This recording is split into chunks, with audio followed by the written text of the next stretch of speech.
کائنات حسن جب پھیلی تو لامحدود تھی، آقا جب سمٹی تو تیرا نام بن کر رہ گئی۔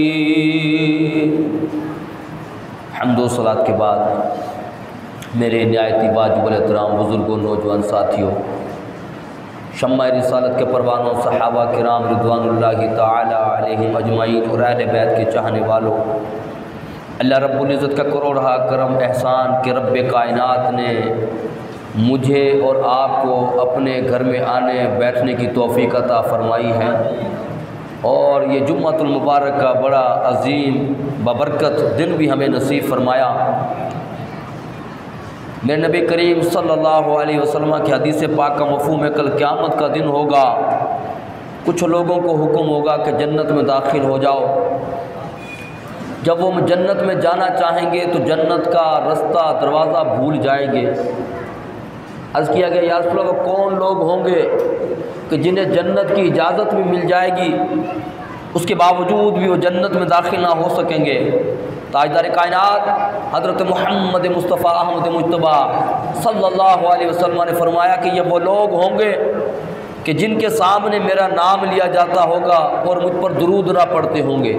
تو پتہ چلا کہ جو بندہ درود حضور کا نام سن کر نہ پڑھے تو قیامت کا دن ہوگا، وہ کیا ہوگا؟ اس کو جنت کا دروازہ بھول جائے گا، رستہ بھول جائے گا۔ تو اس لیے جب آقا علیہ الصلوۃ والسلام کا نام نام اس میں گرامی آئے تو ذوق و شوق کے ساتھ درود پاک پڑھا کرو۔ کیوں کہ ہر رستے کی کوئی نہ کوئی انتہا ہوتی ہے، درود پاک کی انتہا محمد مصطفیٰ کی ذات ہوتی ہے۔ درود پڑھو، یہ حضور کی بارگاہ میں آپ کو لے جاتا ہے محبت کی وجہ سے۔ اور آقا علیہ الصلوۃ والسلام نے خود حدیث پاک کا مفہوم فرمایا کہ عام دنوں میں مجھ پر کوئی درود پڑھے تو فرشتے درود لے کر میری بارگاہ میں حاضر ہوتے ہیں اور آ کر عرض کرتے یا رسول اللہ، سب کہہ دیے صلی اللہ علیہ وسلم آپ کے فلاں امتی فلاں کے بیٹے نے آپ پر درود پڑھا ہے۔ تاجدار کائنات فرماتا ہے کہ میرے بارگاہ میں جب وہ درود آتا ہے میں اس بندے کے لیے بھی دعا کرتا ہوں، اس کے والد کے لیے بھی بخشش کی دعا کرتا ہوں۔ حضور دعا کر دے تو مجھے بتائیے اللہ کے نبی کسی کے لیے دعا کر، یہ بات سمجھنے سے تعلق رکھتی ہے۔ ہم لوگ زندگیاں گزر گئی، زندگیاں ہم مسجدوں میں آتے ہیں، مجلسوں میں جاتے ہیں، باتیں سنتے ہیں، مگر چونکہ ہم صرف سنتے ہیں عمل نہیں کرتے۔ یقین کریں اگر ہمیں پتہ چل جائے کہ ایمان کتنی بڑی منزل ہے، یقین کتنی بڑی منزل ہے، اسلام کی پاور طاقت کیا ہے، تو انسان کبھی بھی دائیں بائیں نہیں دیکھے گا، کبھی بھی کسی اور طرف توجہ ہی نہیں کر سکتا، کیونکہ اس کو یقین ہے کہ میرا اسلام کمپلیٹ ہے، میرا دین مکمل ضابطہ حیات ہے، میرے قرآن جو اللہ نے مجھے عطا فرمایا اس قرآن کے اندر ہر مسئلے کا حل ہے۔ جب ہر مسئلے کا حل ہے تو پھر مجھے بتائیے کہ جب آپ کو پتہ چل جائے کہ فلاں بیماری کا حل فلاں ڈاکٹر کے پاس ہے، ہم دور دراز جا کے اس سے علاج کرواتے ہیں۔ اگر جس دن ہمیں یہ پتہ چل گیا کہ ہر دکھ درد کی دوا کسی اور چیز میں نہیں، نظام مصطفیٰ کے اندر ہے، اللہ کے قرآن کے اندر ہے، تو پھر مسلمان امت مسلمہ گمراہ کیسے ہو سکتی ہے؟ چونکہ ہم اپنے محور سے ہٹ گئے، ہم اپنے مرکز سے ہٹ گئے۔ یہی بات ہے کہ آج ہمیں یقین نہیں۔ میں نے آپ کو بات بتائی کہ درود پاک پڑھنے کا میرے نبی نے فرمایا کہ میں اس کے لیے کیا کرتا ہوں؟ بخشش کی دعا کرتا ہوں۔ اور اگر کوئی بندہ جمعے کی رات یا جمعے کے دن مجھ پر درود پڑھے، کیا کرے؟ درود پڑھے، تو میں اپنے اس امتی کا درود خود اپنے کانوں سے سماعت فرما لیتا ہوں۔ یار اب کوئی بیمار ہے، پریشان ہے، حضور پر درود پڑھے اور عرض کرے مولا یہ جو فرشتے تیرے نبی کی بارگاہ میں درود لے کر جانے والے ہیں، تیرے نبی کی بارگاہ میں جب درود جائے، حضور کی بارگاہ میں عرض کرے کہ یا رسول اللہ آپ اللہ کے نبی ہیں، آپ دعا کرتے ہیں، میری دعا کرے کہ میری فلاں گھر میں مسئلہ ہے، میری بیماری ہے، میری پریشانی ہے، اللہ حل کر دے۔ نبی دعا کر دے، خدا حل کر دے تو کوئی مسئلہ رہ سکتا؟ حضور نے فرمایا جب کوئی بندہ مجھ پر درود پڑھتا ہے تو رب کائنات اس شخص کی طرف اپنی رحمت کی نگاہ فرما دیتا ہے۔ ہم نے کتنی مرتبہ دیکھا کہ ہم پریشان ہو اور ہم نے حضور پر درود پڑھا ہو کہ رب کی نگاہ ہو جائے۔ جب رب رحمت کر دے تو مجھے بتائیے پھر کیا کوئی زحمت رہ سکتی ہے؟ کوئی غم رہ سکتا ہے؟ کوئی دکھ رہ سکتا ہے؟ مگر چونکہ میں کہتا ہوں ہم یقین کی منزل پر نہیں آئے، ہم نے اس کو سمجھا ہی نہیں کبھی، ہم صرف رسمی گفتگو سننے کے عادی بن چکے ہیں، صرف باتیں سنتے ہیں مگر ہمیں یقین نہیں۔ کہتے ہیں ایک مرتبہ کسی علاقے کے اندر قحط سالی ہو گئی، قحط سالی سمجھتے ہیں بارشیں نہ ہوں تو جس طرح ریگستان کے علاقے پہاڑی علاقے ہوتے ہیں، اگر وہاں بارش نہ ہو نا تو وہاں سبزہ نہیں اگتا، وہاں اناج نہیں ہوتا، لوگوں کی زندگی کا انحصار اسی بارش کے پانی پر ہوتا ہے، بارش ہوتی ہے تو وہاں پر پھر کھانا پینا بھی ہوتا ہے، جانوروں کے لیے سبزہ بھی ہوتا ہے، تو وہاں قحط سالی ہو گئی۔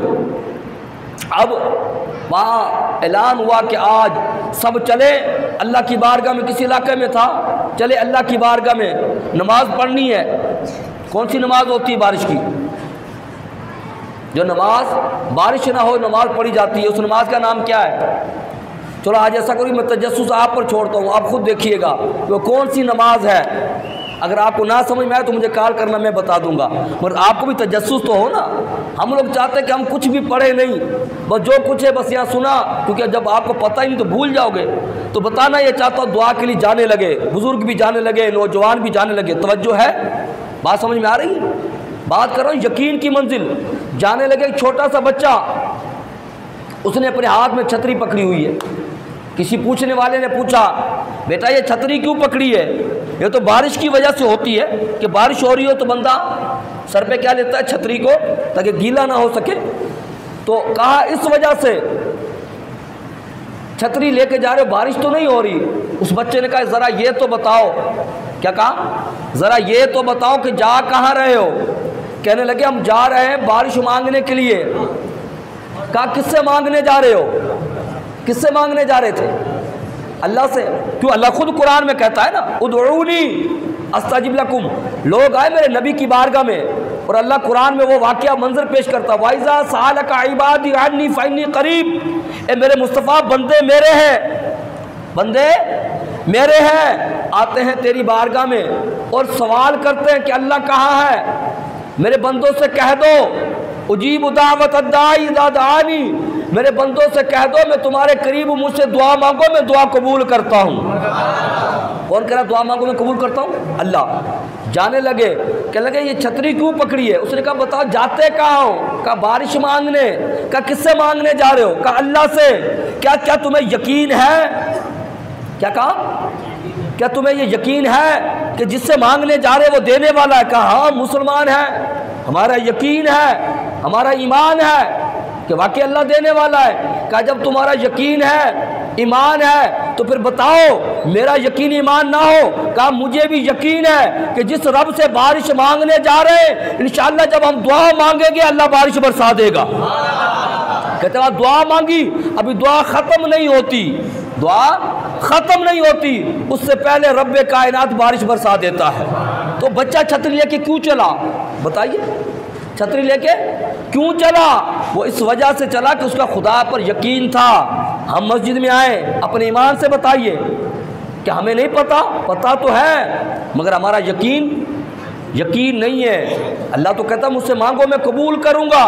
پھر یہ کیسے ہو سکتا کہ بڑے سے بڑی پریشانی آ جائے، غم آ جائے، علم آ جائے، ارے ساری دنیا چھوڑ دے پرواہ نہیں بس خدا نہ چھوڑے۔ مگر ہم کیا کرتے جب پریشان ہوتے ہیں دنیا کے پیچھے تو بھاگ رہے ہوتے ہیں مگر اپنے حقیقی خدا کو بھول جاتے ہیں۔ آپ یقین کریں بڑے سے بڑی پریشانی آ جائے، پریشان ہونے کی ضرورت نہیں، پریشان ہونے کی ضرورت نہیں ہے۔ کیوں؟ پریشانی بڑی ہو سکتی ہے ہماری نظر میں، جس نے ہمیں پیدا کیا اس کی نظر میں کوئی چیز بڑی نہیں ہوتی۔ تو ہمیں یہ ایمان کی منزل پر آنا ہے۔ اور سچی بات یہ ہے کہ ہم اس نہج پر جو آج پہنچے ہیں نا مسلمان، اس کی وجہ یہ ہے، پستی کی وجہ یہ ہے، ہمارے مسلم حکمرانوں کی پستی کی وجہ یہ ہے، ہمارے حکمرانوں کی ذلت کی وجہ یہ ہے، ہمارے ممالک کی آج دنیا میں رسوائی کی وجہ یہ ہے کہ ہم نے خدا کو چھوڑا، در در کی ٹھوکریں کھائیں، در در سے ہم نے مانگنا شروع کر دیا۔ کاش کہ ہمارے یہ حکمران اللہ کی بارگاہ میں آ جاتے، گڑ گڑا کر دعا مانگتے کہ مولا تو نے اتنا بڑا نظام ملک دے دیا ہے، مولا اب اس ملک کے اندر برکت بھی عطا فرما دے۔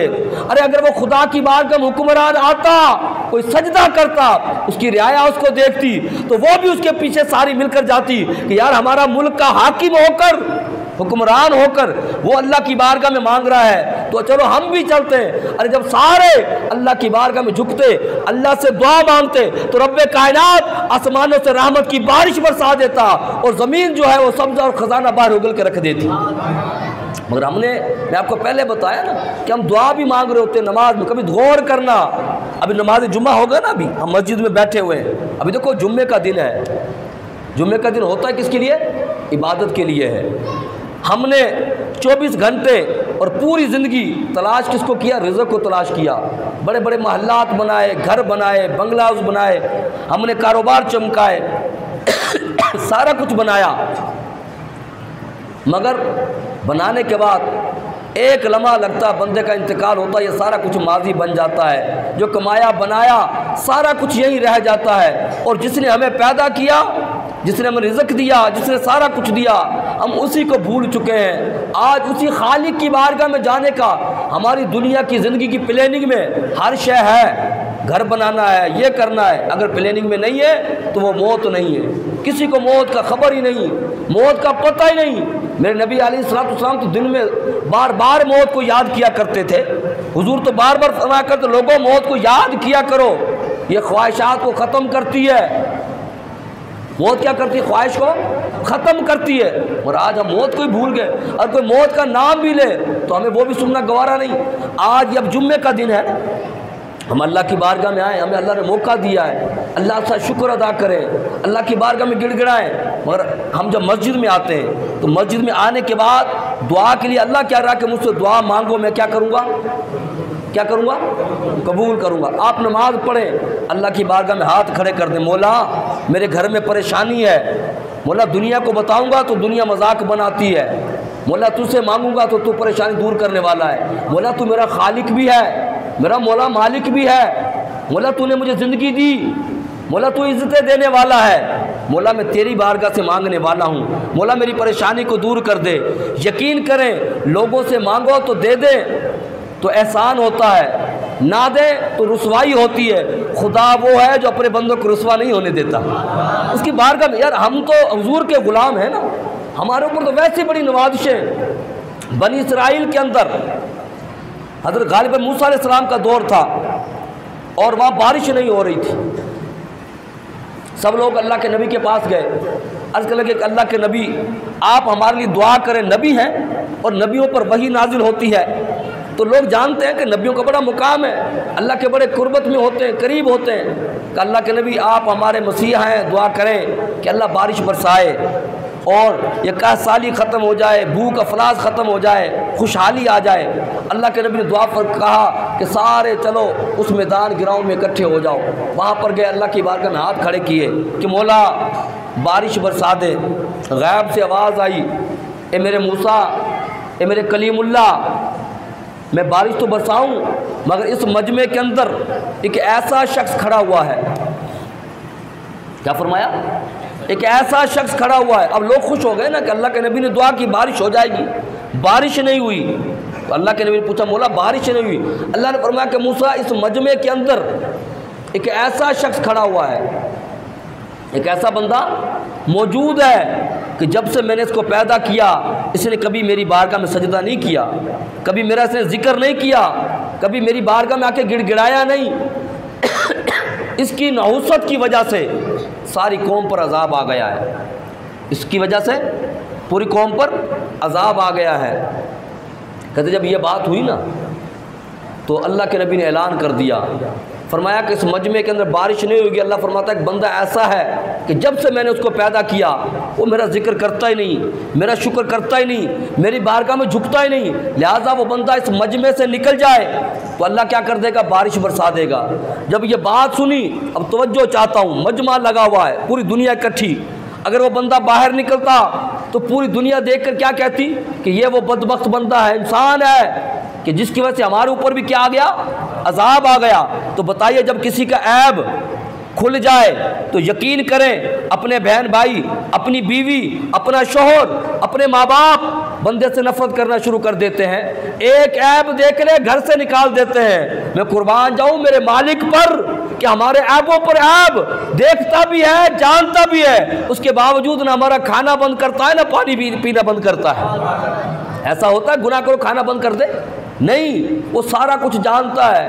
آج ہمارا کوئی بچہ اولاد ایک غلطی کر کے ہماری بات نہ مانے، کسی بات میں کھڑا ہو جائے، چاہے وہ شریعت کے خلاف نہ بھی ہو، ہماری طبیعت کے خلاف ہو، تو ماں باپ کہتے ہیں اس نے ہماری بات کو ریجیکٹ کر دیا، ہماری عزت خاک میں ملا دی، ہم نے پال پوس کتنا بڑا کیا، اس نے ہماری لاج ہی نہیں رکھی، تو لوگ ناراض ہو جاتے ہیں۔ مگر وہ خدا کہ جو بچپن میں ہم ماں کے بطن کے اندر تھے، تو مجھے بتائیے کہ وہ کون ہے کہ آج کے دور کے اندر کتنا بڑا مصور کیوں نہ ہو، کتنا بڑا مصور کیوں نہ ہو، وہ آج بھی کوئی تصویر بنائے گا تو وہ کس پہ بناتا ہے؟ کاغذ پہ بناتا ہے، دیوار پہ بناتا ہے۔ آج زیادہ سے زیادہ مصور نے کمال کیا، چاول کے دانے پہ آپ کا نام لکھ دے گا، مگر میں قربان جاؤں وہ خالق کائنات کیسا ہے جو یہ اتنی خوبصورت چہرے جو تصویریں بنا رہا ہے، کسی اور پر چیز پر نہیں، پانی پر تصویریں بنا رہا ہے۔ تصویر پہ کوئی پانی پہ تصویر بنا سکتا ہے؟ اچھا میں آپ سے ایک بات پوچھتا ہوں، بندہ پانی میں ڈوب جائے تو کیا ہوتا ہے؟ کوئی بندہ پانی میں ڈوب جائے کیا ہوگا؟ مر جاتا ہے۔ مجھے بتائیے کہ ماں کے بطن کے اندر جو پانی میں بچہ رہتا ہے، اس بچے کی وہاں پر حفاظت کون فرما رہا ہوتا ہے؟ کبھی غور کیا کر، اللہ قرآن میں یہی تو کہتا بندے غور کر، فکر کر، تدبر کر، تو غور کیوں نہیں کرتا؟ اے بندے تو عقل کو استعمال کیوں نہیں کرتا؟ کیا تیرے میں شعور نہیں؟ کیا تو بے وقوف ہے؟ یعنی قرآن بار بار بندے کو دعوت فکر دیتا ہے، سوچنے کے لیے کہتا ہے۔ تو اب جب اعلان ہوا، بندہ دل میں گڑ گڑایا، کہنے لگا مولا میں گناہ گار ہوں، زندگی بھر تجھے سجدہ نہیں کیا، عبادت نہیں کی، مولا اگر آج میں مجمع سے باہر نہیں نکلتا تو بارش نہیں ہوتی، اگر نکلتا ہوں تو مولا پوری دنیا کو پتہ چل جائے گا کہ میں وہ بدبخت ہوں کہ جس نے اپنے خالق کو کبھی سجدہ ہی نہیں کیا، کبھی عبادت ہی نہیں کی، مولا میری لاج رکھ لے، مولا میں گناہ گار ہوں، میرے عیبوں پر تو ہمیشہ پردہ ڈالا، مولا آج بھی پردہ ڈال دے، آج ہی میں تیری بارگاہ میں یہ پکی توبہ کرتا ہوں، سچی توبہ کرتا ہوں کہ آج کے بعد مولا تیری بارگاہ میں سجدہ کروں گا، مولا تیری بارگاہ میں جھکوں گا، تیرا شکر ادا کروں گا۔ کہتے ہیں غم کی وجہ سے آنکھوں میں کچھ آنسو آئے، ابھی آنسو زمین پہ گرے نہیں تھے، اس سے پہلے کیا ہوا کہ اچانک بادل آئے اور چھما بارش برسنا شروع ہو جاتی۔ موسیٰ علیہ السلام کا مولا بندہ تو کوئی نکلا نہیں، بارش ہو گئی، مولا بندہ کون ہے؟ تو رب کائنات کی طرف سے اعلان ہوا موسیٰ پہلے وہ مجھ سے ناراض تھا، مجھ سے دور تھا، مجھ سے ناراضگی تھی، صلح نہیں تھی، دشمن تھا میرا، مجھ سے دور بھاگتا تھا، فرمایا اس وقت میں نے اس کے عیبوں کو ظاہر نہیں کیا، اب تو وہ میرا دوست بن چکا ہے۔ یعنی توبہ کرے، آنکھوں سے آنسو بعد میں گرتا ہے، خدا اس سے پہلے بندے کو معاف کرتا ہے۔ تو عزیزان من، یہ بات میں بتانا یہ چاہتا ہوں کہ بندہ اگر گناہ گار ہو تو رب کائنات ایک بندہ گناہ گار پوری قوم پر عذاب آ جاتا ہے۔ تو آپ کو آج پتا کہ آج پوری دنیا، یہ پاکستان کی نہیں کہہ رہا، پوری دنیا انتشار کا شکار ہے، ہر بندہ کوئی نہ کوئی بات کہتا ہے، کوئی نہ کوئی بات کرتا ہے، ہر بندہ اپنے تجزیے اپنے نظریہ پیش کرتا ہے۔ مگر میں آپ کو ایک بات کہہ دوں کہ یہ تو ہمارا تجزیہ نظریہ ہے، مگر اسلام کا فلسفہ یہ ہے، میں بارہا یہ بات کہہ چکا کہ جب حضرت صالح علیہ السلام کی اونٹنی کی کونچے کچھ لوگوں نے آپ کی اونٹنی کو قتل کر دیا تھا، حضرت صالح علیہ السلام کی اونٹنی قرآنی واقعہ، وہ پہاڑ سے نکلی تھی، اس کی کونچے کچھ لوگوں نے کاٹ دی، کچھ ظالموں نے، وہ بندے 4 یا 5 تھے، اللہ کی طرف سے عذاب آیا، پوری قوم کے اوپر عذاب آیا۔ جب عذاب آیا تو پوچھا گیا مولا اس اونٹنی کو جو تیرا معجزہ تھا، اس کو نقصان، اس کی ٹانگیں اور کونچے کاٹنے والے تو چند لوگ تھے، پوری قوم پر عذاب کیوں آیا؟ تو اللہ نے فرمایا اس وجہ سے عذاب آ گیا کہ انہوں نے تو کاٹی تھی، باقی قوم خاموش کیوں تھی؟ خاموشی کی وجہ سے اللہ نے ساری قوم پر عذاب کو مسلط کر دیا تھا۔ یوسف علیہ السلام مصر کے بازار میں بکے، فروخت کیا گیا۔ اللہ بڑا غیرت مند ہے اپنے نبیوں کے بارے میں کہتا ہوں اپنی ذات کا گناہ خدا معاف کر دیتا ہے، یہ اتنا بڑا گناہ یوسف علیہ السلام کی بولی لگی، جائیے قرآن پڑھیے، حدیثیں پڑھیے، 7 سال تک قحط سالی ہو گئی۔ کتنے سال؟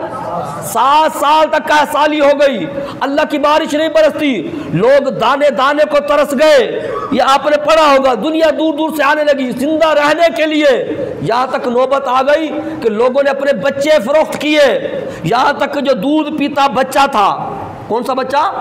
دودھ پیتا بچہ، یہاں تک کہ جب تک وہ بھی نہیں بکا تو رب کائنات نے اس عذاب کو ختم نہیں کیا۔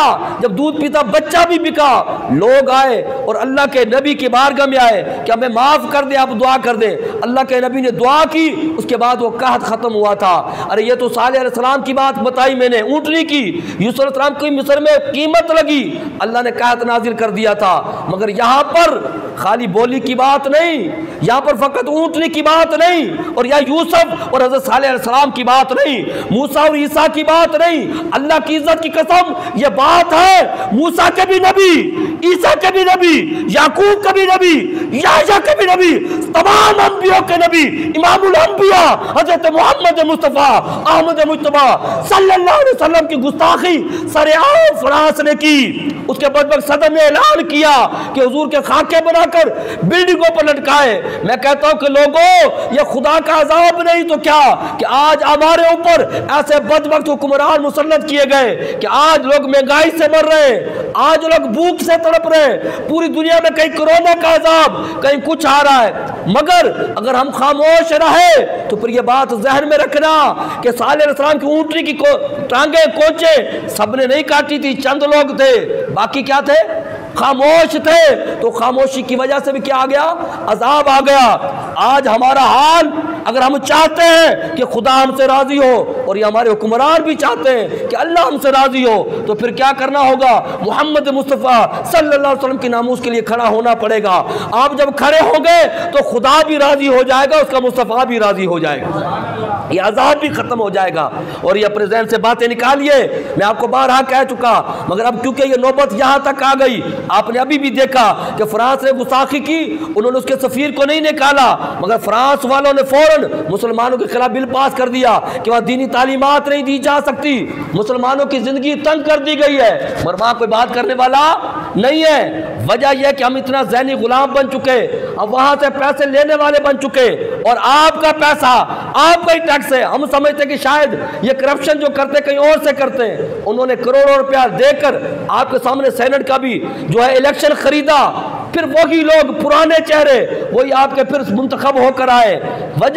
وجہ یہی ہے کہ آج ہم نے اسلام کو صرف اپنا ایک رسمی طور پر نماز کے طور پر لیا، نماز کو ہم نے شادیوں تک رکھا، ہم نے اسلام کو فقط مر جائے تو جنازے تک رکھا، مر جائے تو اس کے بعد سوم کی فاتحہ تک ہم نے اسلام کو یہاں تک رکھا، مسجدوں کو یہاں تک رکھا۔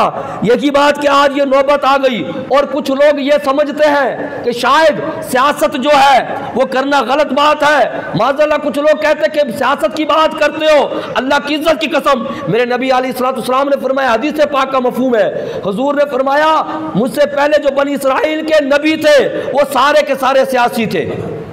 کون تھے؟ موسیٰ علیہ السلام کون تھے؟ سیاسی تھے۔ عیسیٰ علیہ السلام کون تھے؟ بولو سیاسی۔ یعقوب علیہ السلام کون تھے؟ سیاسی تھے۔ حضرت سلیمان علیہ السلام کون تھے؟ سیاسی تھے۔ حضرت یوسف علیہ السلام خود کیا تھے؟ بادشاہ تھے، سیاسی تھے۔ میرے نبی نے فرمایا بنی اسرائیل کے جتنے انبیاء گزرے سارے کے سارے کون ہیں؟ سیاسی ہیں۔ اور حضور نے فرمایا میری امت کے علماء بنی اسرائیل کے انبیاء جیسے ہوں گے۔ کیا مقصد؟ فرمایا جس طرح پہلے کے انبیاء عالم بھی تھے، سیاسی بھی تھے، میری امت کے جو علماء ہوں گے وہ بھی بنی اسرائیل کی طرح ہوں گے۔ کیا مقصد؟ کہ وہ بھی سیاست کرنے والے ہوں گے۔ تو پتہ چلا سیاست کرنا کس کی سنت ہے؟ انبیاء کی سنت، حضرت یعقوب کی سنت، حضرت عیسیٰ کی سنت، حضرت سلیمان علیہ السلام کی سنت۔ خود 10 سال تک میرے نبی علیہ السلام نے سیاست فرمائی ہے، ابو بکر صدیق نے سیاست فرمائی ہے، عمر فاروق نے سیاست فرمائی، عثمان غنی نے سیاست فرمائی، حضرت علی شیر خدا رضی اللہ تعالیٰ عنہ نے سیاست فرمائی۔ اور عزیزان پتہ چلا کہ یہ سارے کے سارے سیاسی تھے۔ اگر آج ہم مسلمان سیاست کریں گے تو ہم ان انبیاء کے پیچھے ہوں گے، میرے نبی کے پیچھے ہوں گے، اور کس کے پیچھے ہوں گے؟ ابو بکر صدیق، عمر فاروق، عثمان غنی، علی شیر خدا کے پیچھے کھڑے ہوں گے۔ اور وہ لوگ جو کہتے ہیں کہ ہمارا کام سیاست سے کوئی تعلق نہیں، اور وہ لوگ جو یہ کہتے ہیں کہ سیاست کرنا غلط ہے، تو بتائیے پھر ہم آج آپ کی بات کو مانیں یا مصطفیٰ جان رحمت کی بات کو مانیں؟ بتائیے کس کی بات کو ماننا ہے؟ حضور کی بات۔ تو حضور نے تو خود سیاست فرمائی ہے۔ یزید کیا چاہتا تھا؟ یزید کی سوچ میں آپ کو پہلے بھی بتا چکا، یزید بھی سیاست کرتا تھا، مگر وہ یہ چاہتا تھا کہ سیاست مسجد تک رہے، سیاست کو گھروں تک رکھا جائے، بازاروں میں نہ ہو، تخت میں نہ ہو۔ امام حسین تبھی تو باہر نکلے، آپ نے کہا بدبخت ایسے نہیں ہوگا، میں نے اپنے نانا، جس نے میرے نانا نے میرے ہاتھوں کو چوما، جس میں نے اپنے نانا کے قدموں کو بوسے دیے، میں نے اپنے نانا سے سیکھا ہے کہ مسجد ہوگی تو وہاں بھی نظام رب رسول کا ہوگا، بازار ہوگا تو وہاں بھی نظام رب رسول کا ہوگا، اگر بازار ہوگا تو وہاں بھی نظام رب رسول کا ہوگا، شادی ہوگی تو وہاں بھی نظام رب رسول کا ہوگا، اور اگر میت ہوگی تو وہاں بھی نظام رب رسول کا ہوگا، اگر تخت ہوگا تو وہاں بھی نظام رب رسول کا ہوگا، اگر منبر ہوگا تو وہاں بھی نظام رب رسول کا ہوگا۔ تو آج ہمیں کس کا نظام لے کر آنا ہے؟ اللہ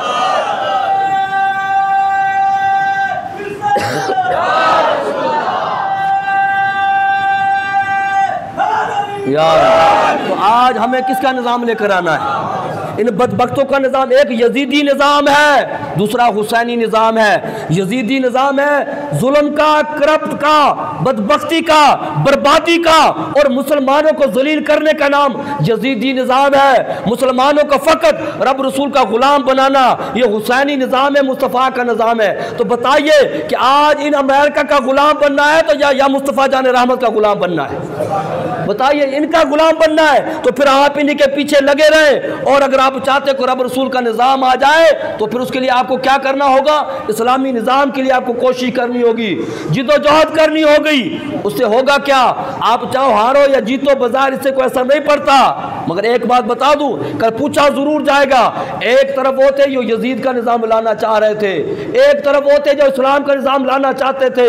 مسلمانوں بتاؤ کہ تم نے پاکستان حاصل کیا تھا کلمے کی بنیاد پر، بتاؤ کہ تم کلمے والے کے نظام کے ساتھ کھڑے تھے یا کلمے کو مٹانے والے کے ساتھ کھڑے تھے؟ تو کم از کم ہم ضرور یہ بات کہہ سکیں گے کہ مولا، جس وقت بات آ گئی تھی پاکستان کے اندر، جب بات آ گئی تھی تیری ناموس کی بات، تیرے نبی کی ناموس کی بات آ گئی، مولا اس وقت ہم کسی یزید کے ساتھ نہیں کھڑے ہوئے تھے، مولا اس وقت ہم نظام مصطفیٰ کے ساتھ کھڑے ہوئے تھے، اور مولا تیرے قرآن کے ساتھ کھڑے ہوئے تھے انشاءاللہ۔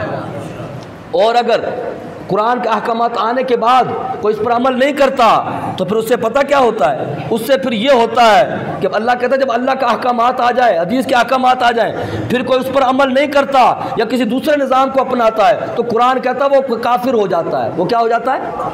یعنی کہ رب رسول کی نظر میں ہم کفر کے نظام میں جی رہے ہیں۔ سود کا نظام کس کا نظام ہے؟ بتائیے۔ کفر کا۔ رشوت کس کا نظام ہے؟ کفر کا۔ اور یہ جو جمہوریت تمہاری چل رہی ہے ہمارے یہاں ملک میں، یہ کس کا نظام؟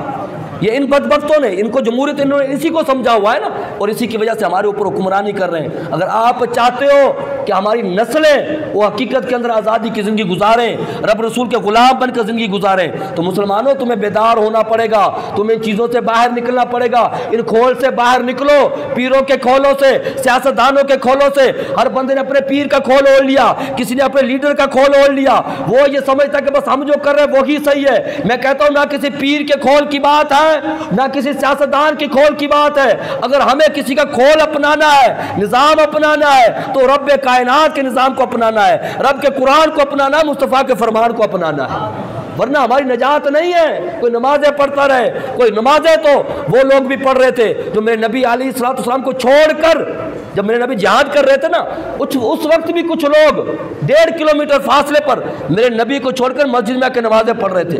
تو نمازیں پڑھنا فقط اسلام نہیں ہے، اسلام نام سب سے بڑی عبادت جو نام ہے وہ کیا ہے؟ مصطفیٰ جان رحمت اپنے نبی علیہ السلام کی ناموس پر پہرا دینا سب سے بڑا کام ہے۔ جب بھی بات آ جائے حضور کی ناموس کی، ختم نبوت کی، تو پھر آپ ایک بات میں آپ کو بارہا بتاتا ہوں، آج وہ بات سنا کر بات ختم کرنے لگا ہوں۔ میرے نبی نے فرمایا جس کو پتہ چل گیا کہ یہ فلاں بندہ ظالم ہے، یہ فلاں بندہ کون ہے؟